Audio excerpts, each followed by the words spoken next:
อที่ไหนนะอืมน่าจะที่ไหนนะพี่เตยเราเจอกันครั้งแรกตอนไหนครับที่ช่องถ่ายเลยในวันแรกที่เราถ่ายปีที่แล้วหรอได้ซีนเลยเหรอใช่เพราะเราไม่เคยเจอกันก่อนโอ้ในรถที่แบบว่าตอนที่เราต้องขับรถแล้วอะแล้วอยู่จะต้องขับรถให้ไออะใช่นั่นซีนแรกใช่โอเคซีนแรกที่เจอกันเป็นซีนที่ผมขับรถมาส่งเกมเพื่อมาฝึกงานเนาะน่ะใช่ไม่เคยเจอกันมาก่อนเลยแต่เราต้องมาเข้าซีนที่เราเป็นคู่รักที่รักกันมาก่อน Yeah, and I feel like he's very easy to talk, you know, like we can talk with him everything, and even I feel straightful, but he can make me laugh when I'm straightful. So yeah, what I feel. โอ้เราเจอกันครั้งแรกเป็นไง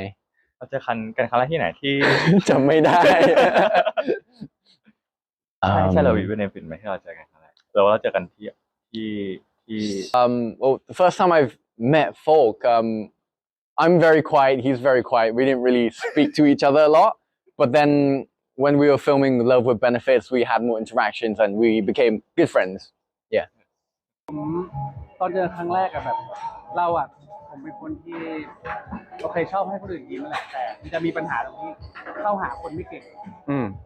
เกมที่อาจจะรู้สึกได้ว่าผมเป็นคนที่แบบเข้าถึงยากมากๆเพราะอาจจะนั่งนิ่งๆแบบอยู่กับตัวเองแต่จริงๆแล้วอะในหัวคิดอยู่ว่าทำยังไงให้เขาแฮปปี้ที่อยู่กับเราดีกว่าเพราะว่าคนอื่นอย่างเกมที่อาจจะคิดว่าเราเป็นดูคนที่เข้าถึงง่ายแต่จริงๆแล้วในหัวเราแบบโอ๊ยเรา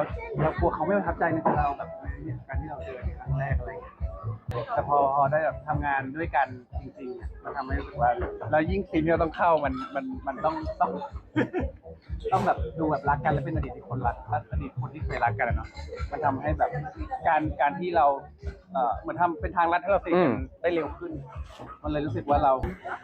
มันเลยทำให้เราแบบอยู่ดีแล้วก็สนิทกันได้อย่างรวดเร็วด้วยการที่ทำงานแล้วตัวคาแรคเตอร์เราประทับใจมากๆที่ร่วมงานกันHe's the guy who like very thoughtful for everyone, to take care of everyone, you know, like to concern if you okay, are you okay? So it's easy to talk, you know, because I study in hospitality and his nature, so I think it's perfect.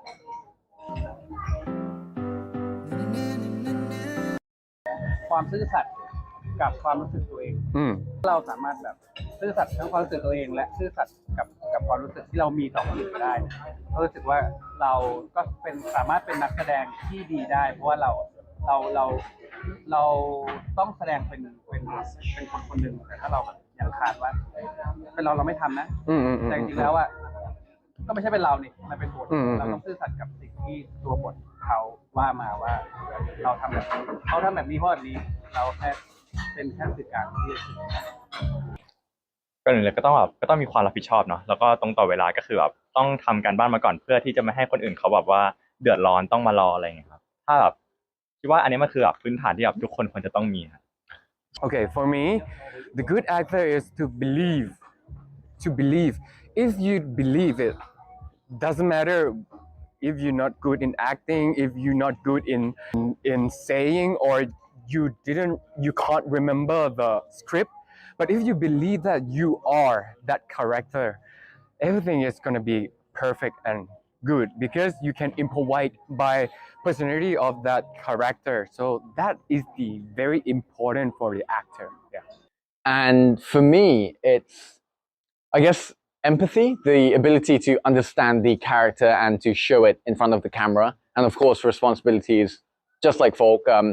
timing, and yeah, that's it.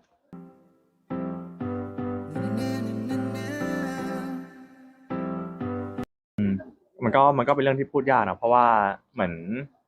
อนเขาก็มีความคิดเก่าๆมาอะไรเงี้ยแต่ว่าเหมือนพอมันอยู่ในยุคสมัยใหม่แล้วอะเหมือนคนเรามันต้องค่อยๆปรับความคิดกันเหมือน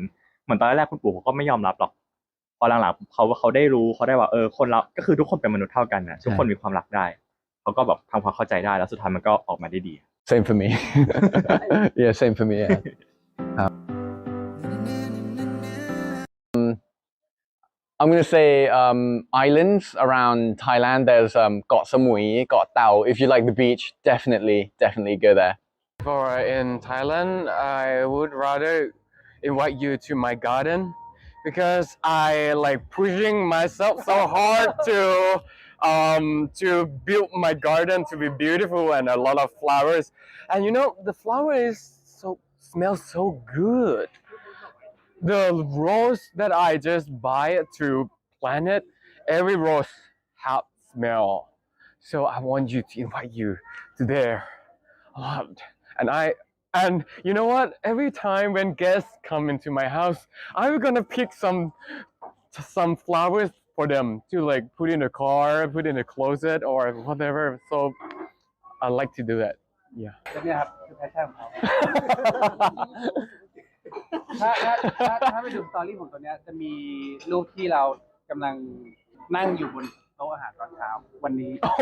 คือจะมีเจอกันอันหนึงตั้งอยู่ในสตอรี่คนขัด Because of I receive a lot of flower from fan and I just want to keep it to smell it, to see it. So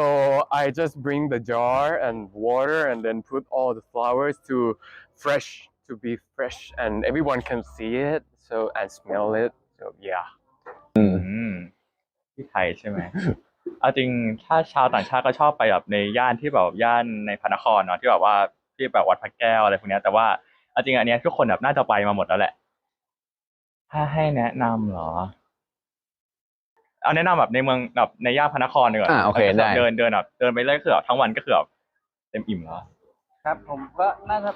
แนะนำก็คือแน่นอนคือคนที่อยากไปเที่ยวในไทยก็อาจจะนึกถึง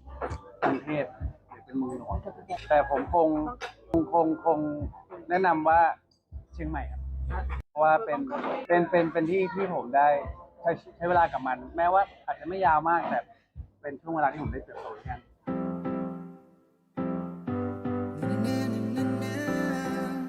เอาละลำบากใจละมันมีหลายคู่เลยมันจะเลือกยาก For me, I love the relationship of Namon,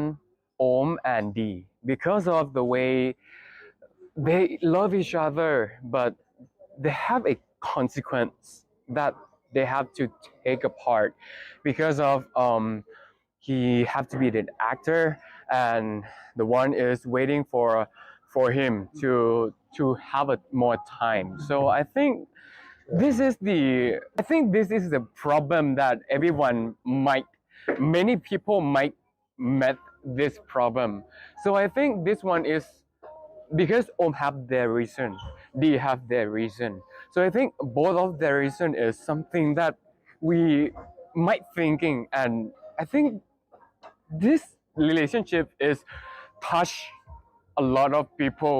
who have this situation, you know, because somebody like sometime they study abroad, but their lover is stay in their country. So yeah, so I think it's very tough relation. So I think the Om and D is some kind of relationship is that interest. Yeah. คู่เหรอเอาจริงพี่ชอบคู่แม็กกับหญิงนะ เฮ้ย เพราะรู้สึกว่ามันไม่มีอะไรต้องแบบว่าเครียดเยอะ รู้สึกว่า โอเค ทุกอย่างมันเอนจอยรู้สึกว่ามันน่ารักอะไรอย่างเงี้ย โอเค แบบมันดูคอมเมดี้ไปหมดเลย จริงๆถ้าพูดถึงคู่ไหนที่มันโอเคผมว่าการที่เรามีหลาย ๆ คู่ในซีรีส์เนี่ยมันทำให้ซีรีส์เรื่องนี้มันดูมีความ Yeah. หลากหลาย อืม มันดูแบบมันกลมขึ้นมันเพอร์เฟกต์ที่มีอะไรผมเลยรู้สึกว่าแต่ละคู่อะมันจะสะท้อนความรักของแต่ละรูปแบบออกมาที่แตกต่างกัน แต่ถ้าอยากให้เลือกคู่ที่เราแบบชื่นชอบคงเป็นคู่ของเบมีกับนี่แหละกับดีกับโอมนี่แหละอาจจะเพราะว่าเราได้อยู่กับมันเราได้รู้จักมันแล้วก็เราเข้าใจว่าทำไมตัวละครตัวนี้ถึงไม่มีเวลาณตอนนั้น และพอเขาพร้อมแล้วอ่ะเขาก็อยากจะแบบว่าชดเชยหรือทดแทนช่วงเวลาที่ผ่านไปกลับมา